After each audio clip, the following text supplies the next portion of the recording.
We're having a good time. But right now, one thing that is not debatable is that our next guest is pretty darn amazing. Her name is Miss Nikki Woods. She is one of the premier names in radio. She has a career that has spanned over a couple of decades because she's been doing it since she was 7. So she's just really amazing. And now she's turned a new page in her career, and she is now helping people to launch their career in the media. So that said, welcome to the show, Miss Nikki Woods. Oh, my goodness. Thank you for having me. I'm so excited. I was listening to the battle, and I've prayed for heaven, so I think we're going to have her right before the next one. I don't know. We keep trying to figure out if heaven – the game that we play during breaks is normally is, was heaven alive when this song came out?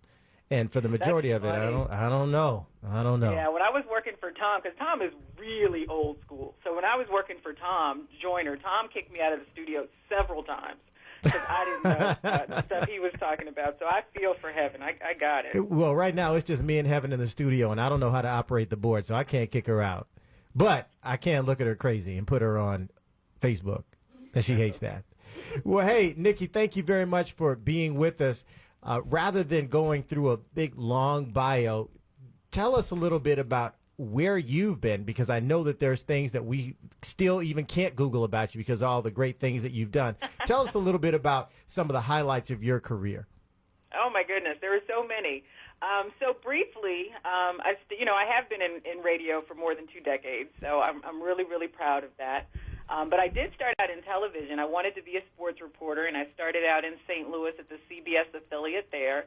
And then I worked briefly at ESPN for a while before I started to figure out that TV really wasn't my thing, and TV sports really wasn't my thing.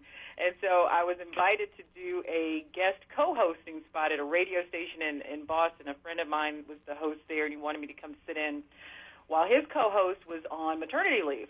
And so I went in and I sat in for a week while I was on vacation and literally called ESPN. And it was like, if y'all don't need me, I'm going to go ahead and stay over here. And so I went into radio, and I've been in radio ever since. So worked in Boston, worked in Chicago for 10 years and loved it, and then was with Tom Joyner for 8 before I decided to resign last year.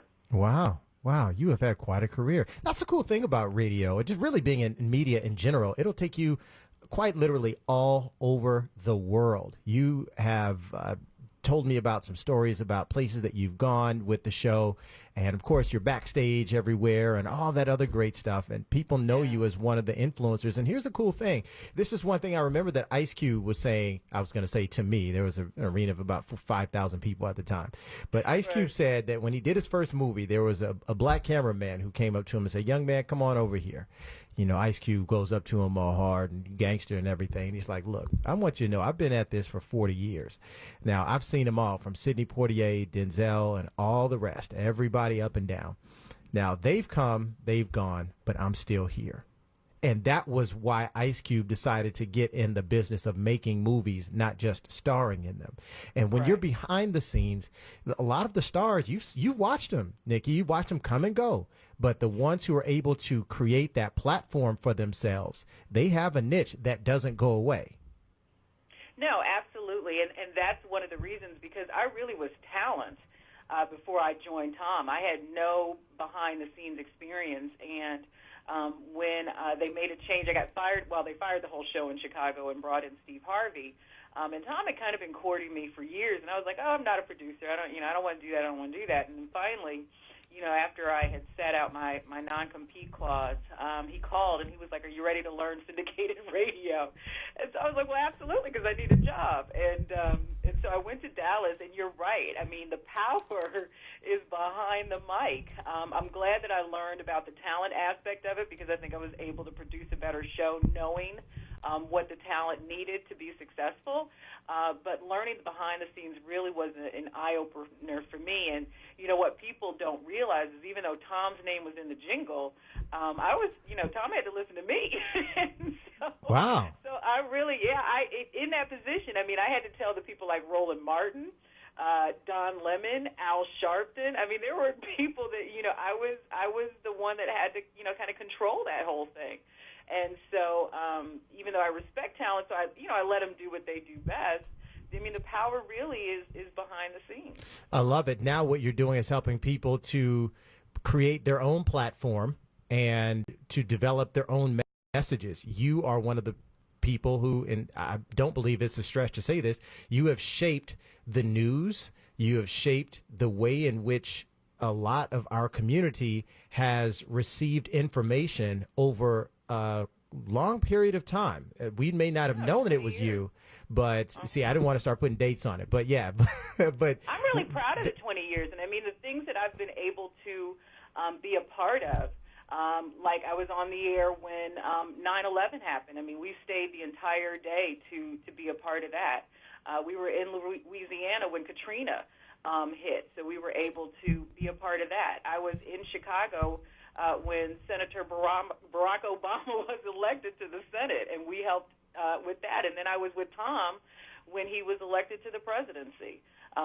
Tom and the crew, we went to Haiti when that earthquake happened. I mean, there are so many parts of history, good and bad, that I've been a part of just because of what I did for a living. Nikki said, I helped Gilligan get off the island. Right.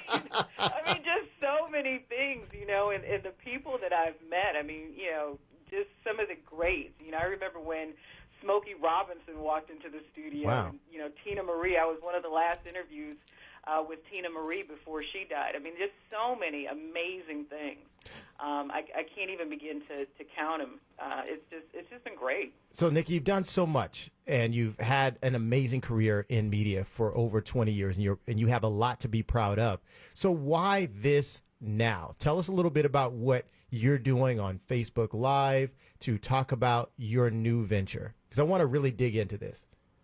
No, absolutely. I mean, my career, it was a demanding career, and it was my focus for so long. And it was just time for me to make a different decision. I mean, I wanted to spend more time with family and friends. I wanted to really explore some of the other, avenues and passions that I had. And one of those, and, I had already started pursuing it before I resigned, but that was helping entrepreneurs, authors, speakers, experts get more visibility for their business. And media, being featured in the media is one of the fastest ways to get that done. I mean, just think about it. 3 minutes on Tom Joyner gets you exposed to 8 million people. I mean, that is a game changer for your business, for your book, for your service. It's a game changer. And so when I resigned, I really wanted to focus on helping people learn how to get media and also leverage media to build their brand or their business. I didn't want to go into PR because I think for anybody that's ever gone down that road, it can be extremely expensive and out of reach for a lot of entrepreneurs who really need to put their money in, more immediate income generating activities. And so it is possible to learn how to do it, for yourself until you're at that point where you can hire somebody else to do it for you. And once you get good media training, the people that are doing the work for you and doing it the correct way. So I am all about training people, not, like I said, to get the media, to leverage the media, but also to present yourself in a way that has the media coming back to you time and time again. Ella Denise now on Instagram is loving on you. You should see all the comments that she's put up. Nikki, thank you. Nikki is amazing. So you've got some fans out there for sure. So let's get into it a bit. You've already given us a lot about why, but I want to get into one of the common misnomers about media and about whether it's still even relevant. There's a lot of people who say, come on, Nikki, really? Everybody's all in Spotify. They're in YouTube. They're in Pandora. They're not really into media anymore. I'm doing Roku and I'm doing all the Chromecast. I'm not watching television. I'm not doing radio like I used to, and nobody else is. So is it now what it used to be? No, it absolutely is. So when you look at stuff like Roku and Spotify, a lot of that is possible reach.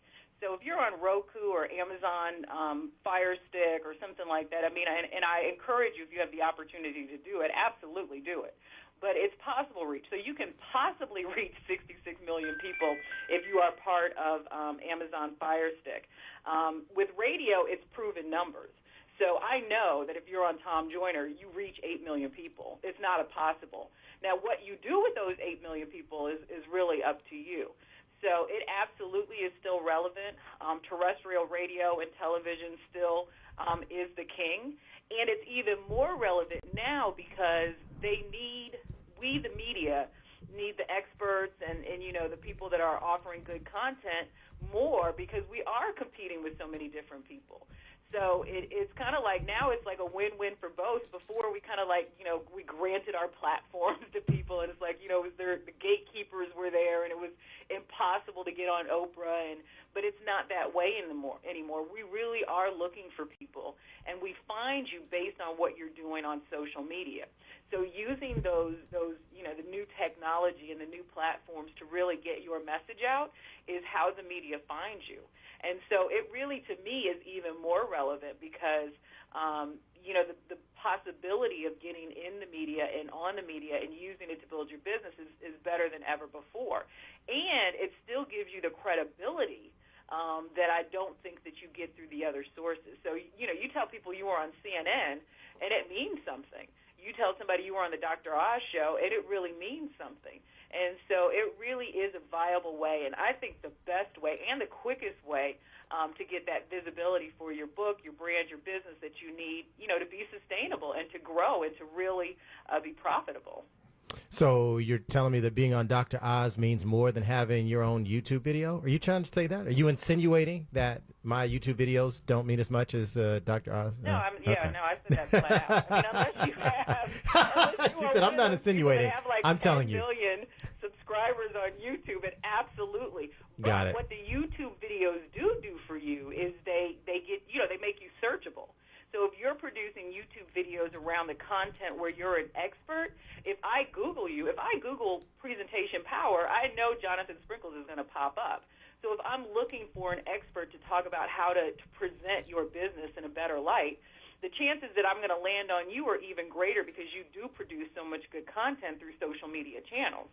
But it is not the game changer that being on Dr. Oz will be. And I'll tell you just a quick story. I never wanted to, to push myself, to my media buddies while I was still in the media. So I never pitched myself to Tom. I never, he knew what I was doing, but I didn't want to cross any boundaries. And one day we were supposed to have a guest on in the Jackie Reed segment that was supposed to talk about how publishing books and telling your story can transform your business. And for whatever reason, something happened with the guest. And so, Jackie was like, Nikki, and Tom was like, yeah, Nikki, can you do it? And I did it. And I added to my list in just a 3-minute interview. I added to my email list, and we all know how important our email list is and how, the money is in the list. I added to my list 30,000 people. Wow. In 3 minutes. 30,000. 30,000 people, because I knew what to do, and I was set up to do it.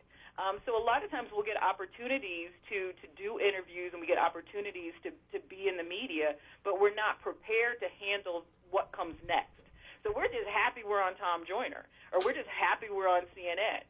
But we don't have any kind of a process for the people that are interested in learning more about you.